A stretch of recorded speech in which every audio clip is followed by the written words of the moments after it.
everyone, thank you for watching my video and coming to my blog.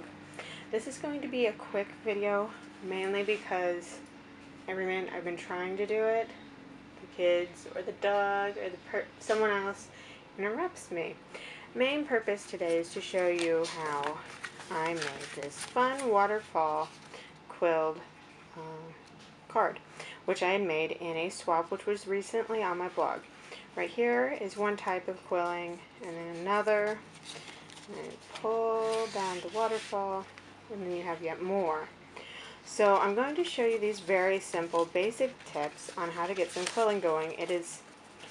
I love it because not only does it look neat, but it's low maintenance as far as cost goes. You just need a few items and then you can get started quilling. I prefer thinner paper because it's easier to bend and work with, but as a close to my heart consultant, we do have thicker paper now. It can be used just the same, but like I said, the thinner paper has a little bit more bend and give. This is actually specific quilling paper that you can buy in these thick strands, and you just pull it off one at a time, and they're longer than 12 by 12, so you can actually make bigger items, pictures, images with this particular thing. And as you can see, it's very bendy. However, not everyone wants to go spend that, and they already have tons of paper. I've been trying to use up my paper a lot lately, so I actually took some old close to my heart paper that I had in my scrap box. That's the thinner paper, so it has that same bendy feel as this. And then I took my my cutting board. Let me move all that. And I just moved it to 1/8 of an inch, which for this cutter just happens to be right as the lines start. And take it through, cut it, nice thin strip. I'm going to go ahead and start with the easiest thing, and that's the stem, the little body of the butterfly. You just need a poking utensil. A longer one than this, as far as the length right here, is best. I can't find my other one at the moment in my chaos. So what I would do with this is just go ahead and start on this, even though it's smaller, and start wrapping it around kind of in an angle, because that makes it easier for you. Now if you're having problems with your paper bending, just take your finger like this and run it down the paper so it starts to curl in the direction you're wanting. You can also wet your finger and rub it against the metal part of your poker quilling tool. This particular tool has a lot of names depending on what kind of craft you're doing with it. And that will make the paper stick in one spot. And you'll just keep wrapping it around at an angle like this until you get to the length you want.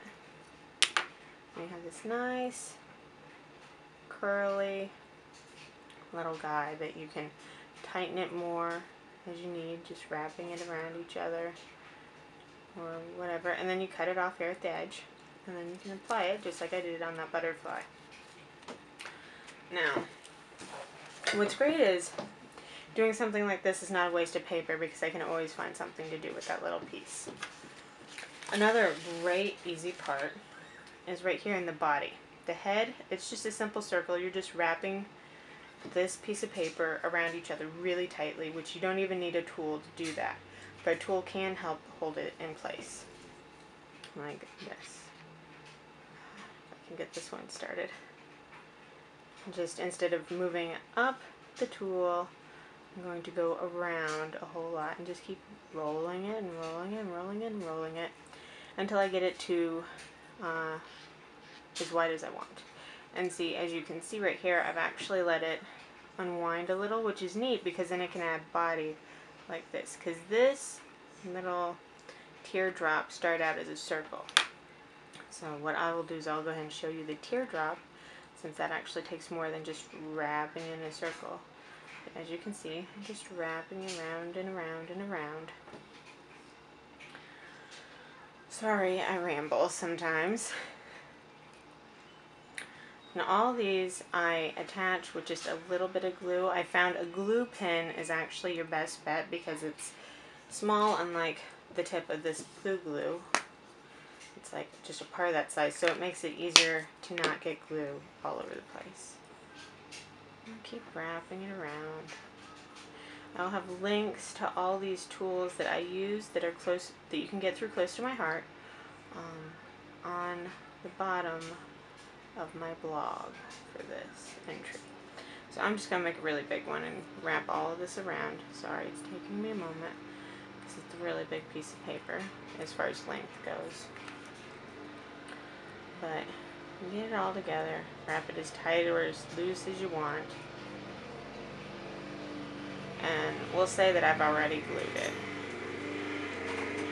And once it's in the circle, I'm just going to pinch it like this, in between two of my fingers, to kind of get that teardrop look. I actually really like that. And you can move, when you're doing this, you want to move around the paper inside before you start bending it in spots. That way you get the look and the movement of the paper inside of it as you see fit. Now as you can see, I'll hold this a little closer, right here, these are a little thicker and they have a little bit different design. I actually held 3 pieces of paper together of this 1/8 of an inch, and I glued them together on the tips. Just real simple, glue them all together so they stick in place, like so. And then that will be your starting base. And then you'll take these and make a loop as big as you want. And to get that look where there's multiples in it and you can see them and there's different colors, you'll use different colored paper. But you'll start with the piece of paper closest to you, pull it down. Sometimes you have to kind of play with it because this one that's on the outside, they stick with it. So what I have to do when that happens, I just hold it really loose so I can just get a hold of that one and just really pull on it like that. And then I have this nice little free loop. Now to keep them in place, I simply loop this around underneath where that tip is and go like this. And then I'm going to loop it over here to make a third one and just start it over a little smaller. That gives it this like heart-shaped angle. And you look, now the other one that was on the middle is now on the outside. And then you again pull, and pull again. Now this time go over here and wrap to the other side, real small, like this. Pull down and down. And once you have this 3-piece done, you wrap it back around, but this time you're going to wrap it all the way around the piece and glue it down.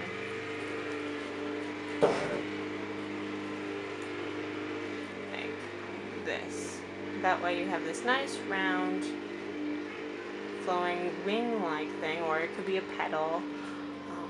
But it has lots of different, you can use different colors of paper, so there's lots of colors in it. And you just glue it here at the end, and it will stay put. Now, I did that for the wings and right here for the leaves. The difference with the leaf is I only used 1 piece of paper, so it's thinner and it's one solid color. Now, right here, the little antenna, that's really easy. You're simply going to take the edge, the ends of this piece of paper, whatever length you're wanting, and wrap it around this tool like you did with that, only in a straight circle, so it looks more like you're forming the head here, but you're doing it right there. Now, the most difficult thing, and that was really only because it was time consuming, was the butterfly's wing. It's actually hatching.